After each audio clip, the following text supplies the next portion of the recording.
Sekarang kita berbicara tentang kehidupan ya. Wah, saya sebetulnya udah sesepuh aja nih tahu proses penciptaan manusia gitu ya. Terus dari mana mereka mendapat rezekinya dari awal hidupnya. Terus dari mana ketika mereka usia lansia mereka pada kata dia sengsara gitu ya. Sengsara mudanya dia senang gitu ya dengan kekuatannya bisa ini bisa itu, udah tuanya ibaratnya sengsara gitu ya. Itulah manusia. Jadi manusia itu titik susahnya bukan pada saat mudanya tapi saat dia tuanya. Jadi berhati-hati semua, nggak hanya manusia tapi makhluk hidup yang lain juga begitu sama. Tapi kan bedanya kalau hewan itu namanya juga hewan ya, hewan itu kan dia perlu dididik. Bukan, kalau manusia itu kan derajatnya paling tinggi, jadi dia mempunyai ilmu penalaran, bisa membedakan mana yang benar dan salah. Dia bisa dalam mencari jalan keluar, itu manusia. Tapi kalau hewan itu dia berdasarkan insting dan dia kalau kecuali ke hewan-hewan biasa ya, kalau hewan lainnya dia tidak tahu, makanya dia perlu dituntun juga arahnya. Dia hanya bisa tahu ibaratnya oh ini begini begini, tapi dia tidak tahu ini diterjemahkan secara luasnya untuk apa, dia tidak tahu. Itu hewan. Ada juga sih kalau hewan yang bisa menunjukkan jalan, ada, tapi cuma sebatas pengetahuan itu aja. Kalau hewan seperti lumba-lumba dia bisa menolong kan ibaratnya, hanya sebatas itu aja, tapi dia pengetahuan yang lain atau luasan tidak tahu dia. Nah, sekarang kita bicara tentang proses kehidupan manusia. Proses kehidupan manusia itu kan campuran bumbunya dari bumbu cinta dan bumbu nafsu ya. Akhirnya terjadi proses pengolahan dan pembentukan dari awal pembentukan gumpalan yang bernyawa menjadi seperti kalau kita bikin patung itu menjadi embrio gitulah, ada bentuknya dari gumpalan daging yang diolah dari bumbu tersebut. Diolahnya tuh di perut gitu ya, diolahnya di perut dengan menggunakan bumbu cinta dan nafsu. Lalu itu jadilah proses manusia dan embrio yang lahir ke bumi. Di sana udah diperhitungkan nih rezeki, jodoh, maut semua udah ada selama 4 bulan. Roh juga udah masuk ke situ.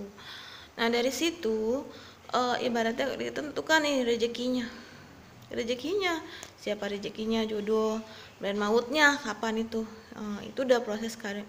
Nah dia hidup di bumi ini tidak tahu apa-apa karena memang dari kesalahan orang tuanya. Jadi bayi-bayi tersebut diundang oleh orang tuanya untuk datang ke bumi ini. Makanya ada yang orang tua tidak punya anak dan orang tua yang anaknya banyak beternak terus ya, ada. Jadi seperti itu. Jadi proses mereka rezekinya itu kan mereka dari proses penjaminan ya, untuk bisa usaha aja nih, misalnya bisa bekerja aja. Orang ada yang jual rumah ya, jual kebo, misalnya kerja di pegawai negeri atau apa di pemerintahan, jual kebo, jual rumah, jual tanah, jual aset, jual kebun, semuanya dijual-jual. Emang itu udah kenyataannya. Nah ketika untuk menikah juga mereka juga jual kebun, jual tanah, jual semuanya, jual-jual buat usaha mereka. Nah terus tapi mereka beternak terus nih, produksi ternak terus nih ya, memang begitu ke ternak terus tapi tanpa profitnya tuh sedikit gitu ya, baru kerasanya ketika udah tua gitu ya. Memang sih katanya banyak rezeki, banyak anak banyak rezeki itu dulu, tapi sekarang kan orang makin pintar, jadi dia telusuri nih rincian rezekinya dia tuh persatu. Kenapa ada orang yang dapat rezeki, ada orang yang nggak dapat rezeki, ada orang yang, jadi memang itu udah dikenal. Jadi orang itu hidup dari penjaminan atau aset. Ada juga orang yang karena dia tidak bisa apa-apa ya, karena keterbatasan apanya gitulah, mereka numpang hidup nih, saya kawin aja deh daripada saya kerja atau usaha, kan enak tuh cekokin harta sama suaminya lah ibaratnya. Itu yang jadi saya mau jadi istri presiden, mau jadi istri pejabat, menjadi pada akhir kata kan ada yang nasibnya yang beruntung, ada yang tidak beruntung ya. Nah tidak beruntung ini kan yang korban penganiayaan dari suaminya ya, karena mereka juga dari hasil pemaksaan nih nikahnya. diternakin ya, hasil pemaksaan, lu suruh kawin ya, suruh beranak sono gitu ya. Nah akhir kata mereka terjadilah penganiayaan di dalam keluarganya, jadi benci gitu satu sama lain dalam lingkungan keluarganya, dan perebutan harta warisan itu pasti terjadinya begitu, jadi berebutan. Nah dari jaminan tersebut ketika tuanya nih sengsara kan, karena anak-anaknya juga lama-lama ikutan nih, keluarganya asal juga mau kawin mau berternak mau gini, lama-lama orang tuanya hartanya habis, dan orang tuanya pun dimasukin ke panti jompo dengan sia-sia. Itulah kehidupan ya, seperti Malik Undang ya, jadi seperti itu.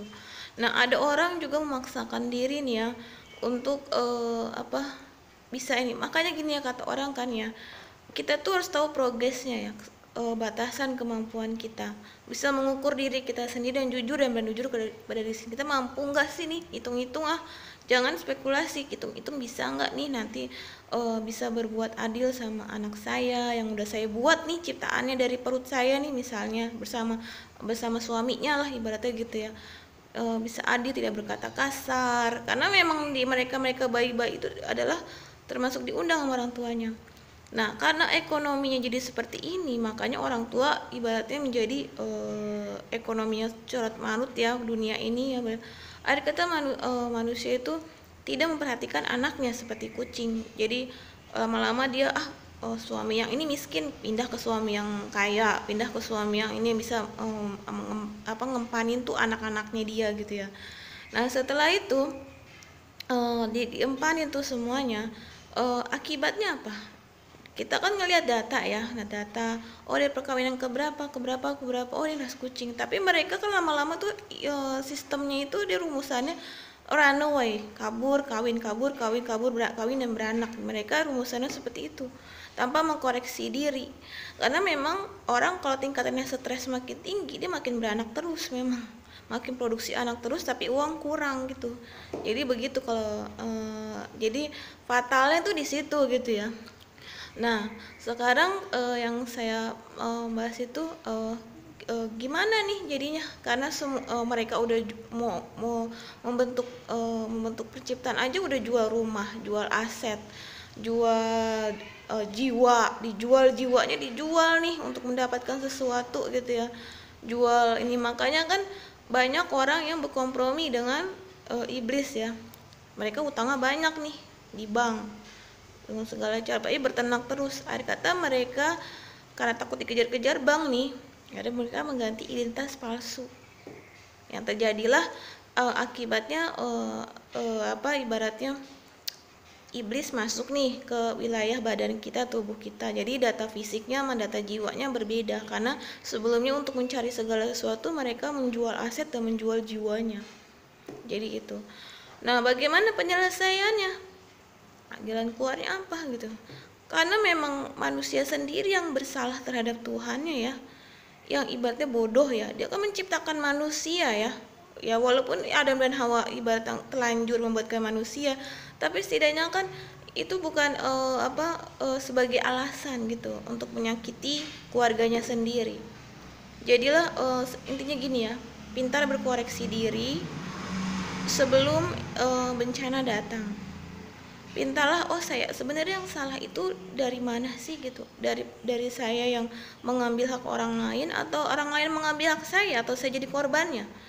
Jadi ibaratnya kita harus saling introspeksi diri, karena kita semua ini, jadi gini ya, dari proses penciptaan manusia itu karena nggak naik kelas, kembali lagi ke perut, diolah lagi menjadi embrio, tapi jiwanya sama. Itu namanya nggak naik kelas, tinggal kelas di bumi. Cuma bedanya orang tuanya berbeda, dari perut yang berbeda, dari misalnya perut kandungnya A, reinkarnasi jadi perut kandungnya B, terus reinkarnasi lagi nggak naik perut kandungnya C, ya seperti itu. Makanya sampai hari kiamat, makanya itu disebutlah perjanjian immortal sampai hari kiamat.